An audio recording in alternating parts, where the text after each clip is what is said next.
ईर्ष्या देवरानी की। मीरा के देवर की शादी थी। भागदौड़ करके वो सब रिश्तेदारों की आवभगत में लगी हुई थी। उसकी सासू माँ थी नहीं। घर में सिर्फ उसके ससुर, पति और देवर ही थे। सब लोग मीरा को बहुत मानते थे और उसे अपने पलकों पर बिठाकर रखते थे। मीरा भी सबका बहुत मान सम्मान करती थी।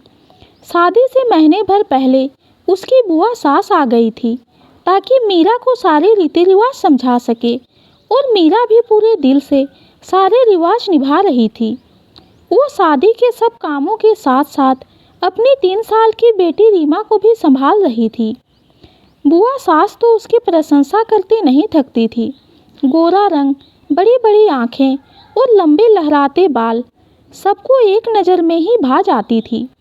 मीरा को अपने पास बुलाकर बुआ जी बोली, मीरा बहू, तुम पर तो पूरा विश्वास है मुझे। तुमने अच्छे से घर को संभाल लिया है।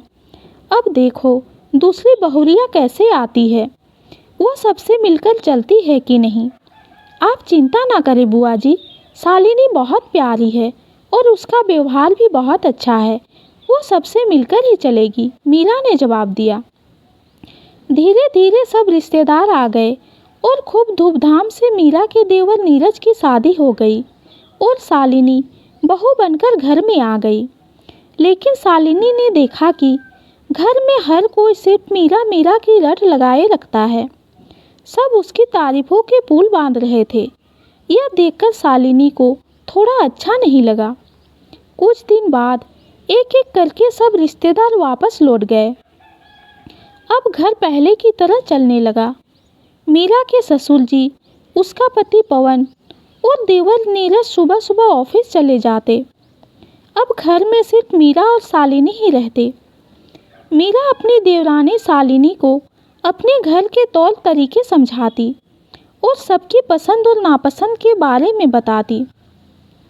शालिनी को भी अपनी जेठानी से बात करके अच्छा लगता। दोनों घंटों बातें करती रहती। लेकिन जब शाम को सब लोग घर आते तो सबकी जुबान पर सिर्फ मीरा का नाम होता। ये देखकर शालिनी को मीरा से थोड़ी ईर्ष्या होने लगी। लेकिन इन सब के बीच मीरा की बेटी रीमा अपनी चाची से काफ़ी घुल मिल गई थी। पूरा दिन वो अपनी चाची के साथ खेलती रहती और शालिनी भी उसको बहुत प्यार करती थी। फिर एक दिन शालिनी ने घर में सबको खुशखबरी दी। इस दौरान मीरा ने उसका खूब अच्छे से ख्याल रखा और नियत समय पर शालिनी ने एक प्यारी सी बेटी को जन्म दिया। घर में सब बहुत खुश थे। नन्ही परी का सबने खूब धूमधाम से स्वागत किया। शालिनी भी ऐसा परिवार पाकर खुद को खुशकिस्मत समझ रही थी। अब धीरे धीरे शालिनी की बेटी भी 2 साल की होने को आई थी। घर की दोनों बच्चियां साथ साथ खेलती और साथ साथ खाती। ऐसे ही समय बीत रहा था कि एक दिन मीरा चक्कर खाकर गिर पड़ी। डॉक्टर को बुलाया गया तो पता चला कि मीरा गर्भवती है। घर पर सब बहुत खुश थे। अब शालिनी की बारी थी अपनी जेठानी मीरा का ख्याल रखने की। लेकिन पता नहीं क्यों शालिनी मीरा के लिए कुछ भी करने से कतराती थी, क्योंकि उसके मन में अपनी जेठानी के लिए जलन धीरे धीरे बढ़ने लगी थी। मीरा हर तरह से उसे अपने आगे ही दिखती थी, चाहे रंग रूप हो या व्यवहार हो। फिर एक दिन शालिनी की बड़ी बहन उससे मिलने उसके ससुराल आती है। दोनों बहनें कमरे में बैठकर बातें कर रही थी। मीरा भी उनके साथ ही बैठी थी, लेकिन किसी काम से मीरा को बाहर जाना पड़ा। शाम को सबके घर वापस आने के बाद सबके मुंह पर मीरा का नाम सुनकर शालिनी की बहन को बिल्कुल भी अच्छा नहीं लगा। उसने कहा, शालिनी, तुम्हारी शादी को 4 बरस हो गए, लेकिन अभी तक तुम इस परिवार में अपनी जगह नहीं बना पाई। जिसको देखो मीरा मीरा की रट लगाए रखता है। क्या तुम्हें अच्छा लगता है यह सब? नहीं दीदी, सच बोलूँ तो मुझसे यह सब बिल्कुल सहन नहीं होता। मुझे मीरा भाभी से जलन होने लगी है। मैं देखती हूँ बिना मेकअप के भी वो बहुत सुंदर दिखती है। और हर कोई सिर्फ उन्हें ही प्यार करता है। मेरा नाम तो कोई लेता भी नहीं है।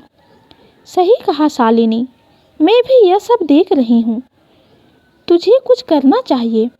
हाँ दीदी, और अब एक और चिंता मुझे यह हो रही है कि अगर मीरा भाभी ने अब की बार बेटी को जन्म दे दिया तो घर में उसकी अहमियत और बढ़ जाएगी और मेरी रही सही अहमियत भी ख़त्म हो जाएगी। मीरा भाभी जब हंसते मुस्कुराते बात करती है तो मैं अंदर से जल भुन जाती हूँ। मैं क्या करूँ, कुछ समझ नहीं आ रहा।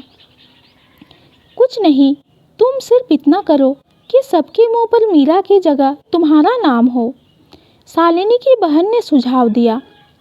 शालिनी को सलाह देकर उसकी दीदी वापस लौट गई। अब शालिनी ने धीरे धीरे मीरा से बात करना बंद कर दिया। मीरा ने वजह जाननी चाहिए। तभी शालिनी कहने लगी, मेरा मन नहीं होता आपसे बात करने का। इस घर में सिर्फ आपकी ही चलती है, मेरी कोई जगह ही नहीं है और ना ही आपने मुझे वह जगह बनाने दी। यह सुनकर मीरा हैरान रह गई। उसे पता ही नहीं था कि उसकी देवरानी के दिल में उसके लिए इतना कुछ भरा है। फिर भी वो चुप रही।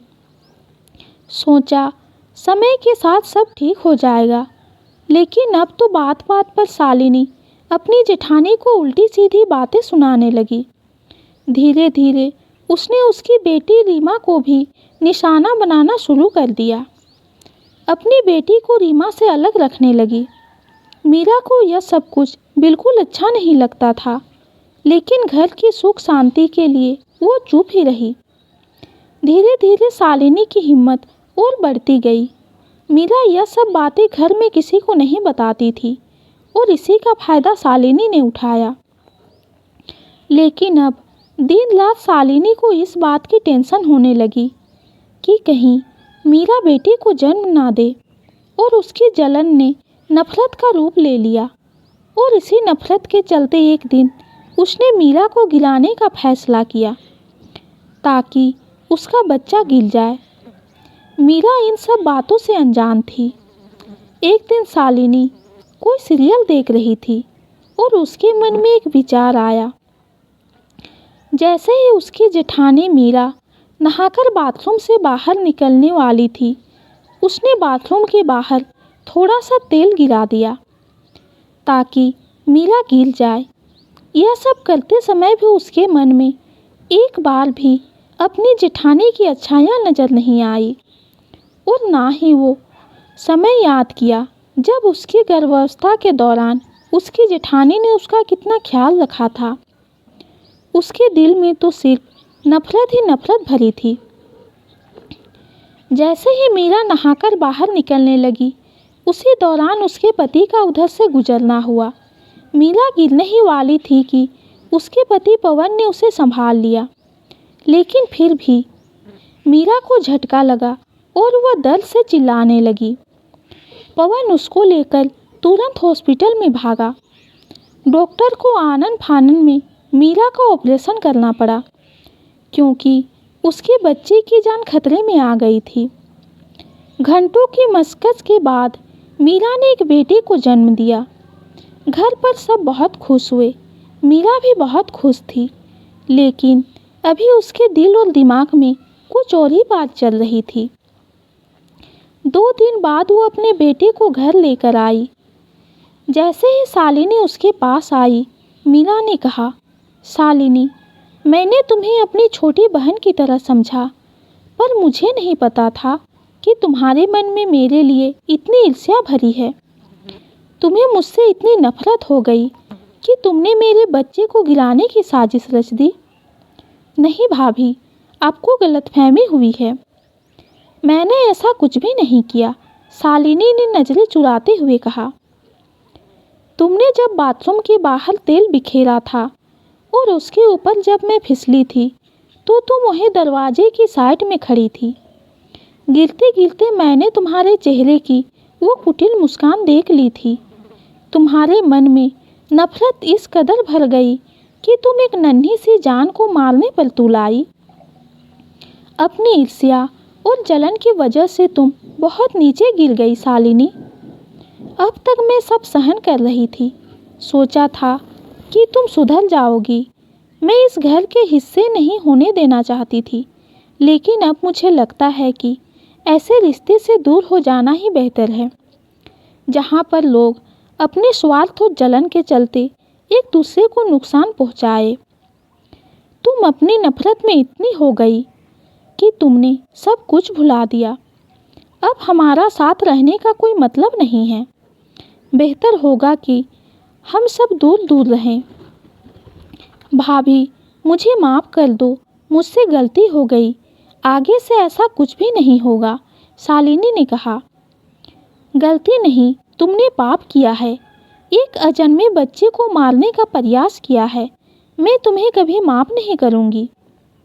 दोस्तों, कई बार ऐसा होता है कि कुछ लोगों की ईर्ष्या इस हद तक बढ़ जाती है कि वो हमारे साथ कुछ भी गलत करने में संकोच नहीं करते। ऐसे लोगों से समय रहते दूर होने में ही हमारी भलाई है। ये कहानी आपको कैसी लगी, कमेंट में ज़रूर बताइए। कहानी पसंद आती है तो चैनल को लाइक और सब्सक्राइब कीजिए। कहानी सुनने के लिए आपका बहुत बहुत धन्यवाद।